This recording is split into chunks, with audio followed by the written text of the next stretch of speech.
Mr. Chancellor, how are you? Good morning. Yes.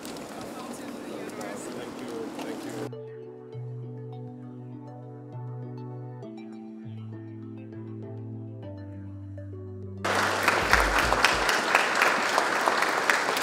Will have to flow to where the workforce is. On the United Nations and the UN Security Council, no other circumstance other than the post-war situation would have made the current structure of the UN, and more particularly, the UN Security Council, and that is the 5 permanent members with individual powers, an acceptable peace and security architecture. The Security Council, once a beacon of peace and diplomacy, now has 1 permanent member invading one country, while another member takes sides in conflict, in direct contradiction to the Council's own resolutions. Yet today, the permanent members live in denial and resist reform, even as the Security Council becomes less and less legitimate and its relevance is being put to question. The Bretton Woods institutions recently celebrated their 80th anniversary. 80 years ago, we all know 2/3 of the world's nations did not exist as states when this architecture came into being. The IMF was established to buttress the gold standard, fixed exchange rate system, a system that collapsed 50 years ago. The World Bank, on the other hand, was established to rebuild Europe, an assignment now very well overtaken by events. At the heart of the Bretton Woods institution is a fundamental issue. These are shareholder institutions. At the time they were formed, the shareholders were also the primary stakeholders and beneficiaries.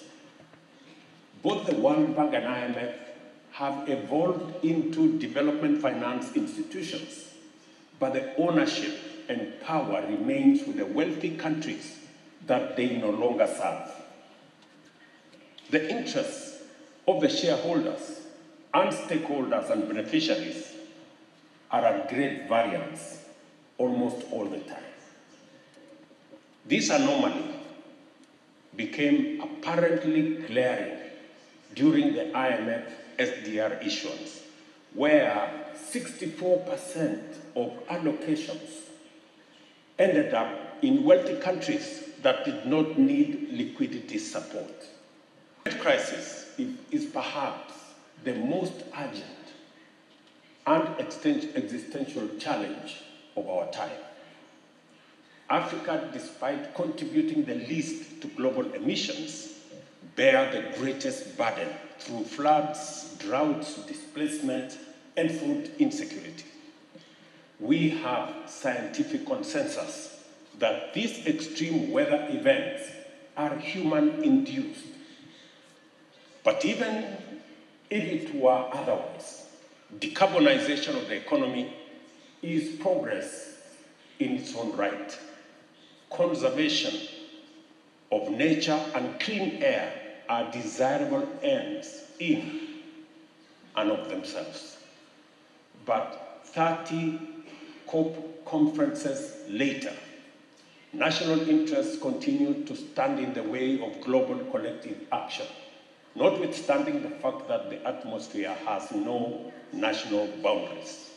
We envision a digital future that is Kenya in location, Africa in identity, and global in impact. Ladies and gentlemen, Kenya and China are not merely trade partners. We are co-architects of a new world order, one that is fair, inclusive, and sustainable.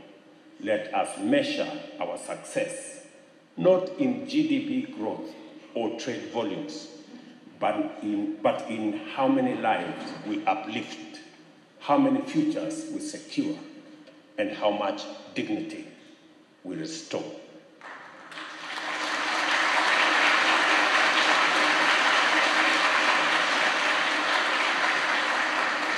This visit, as the first African state visit to China this year, mirrors my 2024 visit to the United States, the first African state visit there in 15 years. Perhaps, symbolically, Kenya can serve as a bridge between East and West, North and South, in an era of deepening geopolitical tensions.